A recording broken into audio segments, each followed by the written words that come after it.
আজ নয় কাল করে বসে থাকো তুমি যে, আজ নয় কাল করে বসে থাকো তুমি যে, সময় কারো বসে থাকে না, সময় কারো বসে থাকে না। আজ নয় কাল করে তুমি বসে আছো, কিন্তু তোমার সময় তোমার জন্য বসে থাকে না। তোমাকে কত রকম করে আলেমরা ডাকে, তোমার ইমাম ডাকে, আয় নামাজ পড়ে নে, হাইয়া আলাস সালাহ, হাইয়া আলাস সালাহ, হাইয়া আলাল ফালাহ, হাইয়া আলাল ফালাহ, আসসালাতু খায়রুম মিনান নাওম। মৌলবি ওযু করে তোমাকে ডাকতেছে, তুমি আয় নামাজ পড়তে এসো, নামাজ পড়তে এসো। তোমাকে সাথে করে নিয়ে নামাজ পড়বো, তোমাকে জামাতে নিয়ে নামাজ পড়বো।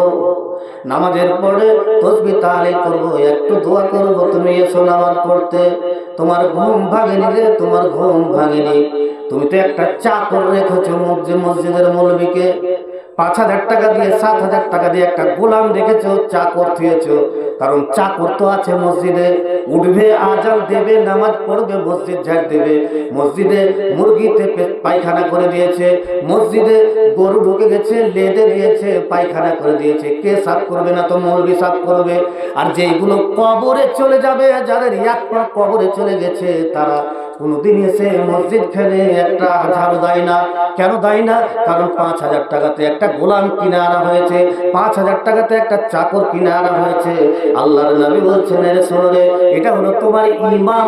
তোমার ইমামের চোখ দিয়ে যদি, তোমার ইমামের চোখ দিয়ে যদি এক ফোঁটা চোখের পানি যদি বেরিয়ে যায়, তুমি পিছন দিকে নামাজ পড়ছো, কেমন করে নামাজ পড়ছো? তোমার নামাজ হবে না রে, তোমার নামাজ হবে না। কারণ তোমার ইমাম আজান নামাজ শুরু করেছে আলহামদুলিল্লাহি রাব্বিল আলামিন আর রহমানির রহিম মালিকি ইয়াউমিদ্দিন নামাজ শুরু করেছে। নামাজ শুরু করতে করতে তার মনে হয়ে গেছে বাড়িতে খাবার দিয়ে আসতে পারেনি, 5,000 টাকা বেতন, এই বেতনে কিছু হয় না। ফোন দিয়েছে স্ত্রী, ফোন দিয়েছে, ও আমার স্বামী কোথায় আছো? না তো নামাজ পড়াচ্ছি। তোমাকে তো বলা হয়নি আমার ব্লাউজ ছিঁড়ে গেছে, আমার একটা ব্লাউজ দিতে হবে। ছেলেটা বলছে, আব্বা জান কোথায় আছো? আমাকে অসুখ হয়েছে, বোখার হয়েছে, বিমারি হয়েছে, আমি ডাক্তারের কাছে যাব, টাকা দাও। হায়রে কি করবে? মুলবি চোখের পানি ফেলে নামাজে দাঁড়িয়েছে, নামাজে দাঁড়িয়ে দোয়া করছে, মাবুদ গো 5,000 টাকাতে কিছু হয় না গো মাবুদ, এরা তো গোলাম বানিয়ে রেখেছে, এরা তো চাকর বানিয়ে রেখেছে মাবুদ। আমার স্ত্রীটা আমাকে ব্লাউজের কথা বলেছে, তার ব্লাউজ ফেটে গেছে, কেমন করে মুখ দেখাবে, কেমন করে বাইরে যাবে? কিন্তু কোনো মানুষ মনে হয় না যে এই আলেমকে 500 টাকা বা 200 টাকা তার হাতখানে দিয়ে বলো, মাওলানা একটু দোয়া করে দাও। তুমি বাড়ি যাচ্ছ, তোমার সন্তানের জন্য ওষুধ কিনো, তোমার স্ত্রীর জন্য ব্লাউজ কিনো, তোমার স্ত্রীর ব্লাউজ ছিঁড়ে গেছে, একটা ব্লাউজ কিনো। শুধু মুখে বড় বড় কথা, আর তুমি গোলাম বানিয়ে রেখেছো। মৌলভী সাহেব নামাজ পড়াচ্ছে, চোখ দিয়ে ঝরঝর ঝরঝর করে পানি পড়ছে। আহারে কত কষ্ট নামাজ পড়ছে, আর ঝরঝর করে পানি পড়ছে, আর তুমি মুচকে মুচকে হাসছো, আর তুমি পিছন দিকে নামাজ পড়ছো, নামাজ পড়ছো। তোমার নামাজ হবে না, নামাজ হবে না, নামাজ হবে না। কারণ তোমার উপরে তোমার ইমাম নারাজ হয়ে আছে, কারণ তোমার ইমামের চোখের পানি পড়ছে ঝরঝর ঝরঝর ঝরঝর করে। তোমার যে ইমাম কষ্টে আছে, তবে তোমার নামাজ কি করে হতে পারে? তোমার নামাজ কোনোদিন ঠিক হয় না। আল্লাহ রাব্বুল আলামিন বলছে, তুমি আল্লাহকে ভয় করো, ভয় করার মতো করো। কেমন করে ভয় করবে? ইয়া আইয়ুহাল্লাযীনা আমানু তাকুল্লাহা হাক্কা তুকাতিহি ওয়া লা তামুতুন্না ইল্লা ওয়া আনতুম মুসলিমুন।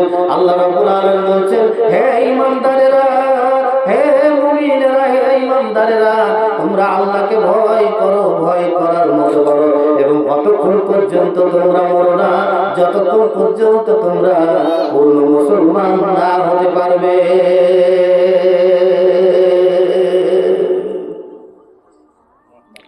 অতক্ষণ পর্যন্ত তোমরা মরো না, যতক্ষণ পর্যন্ত পূর্ণ মুসলমান না হবে।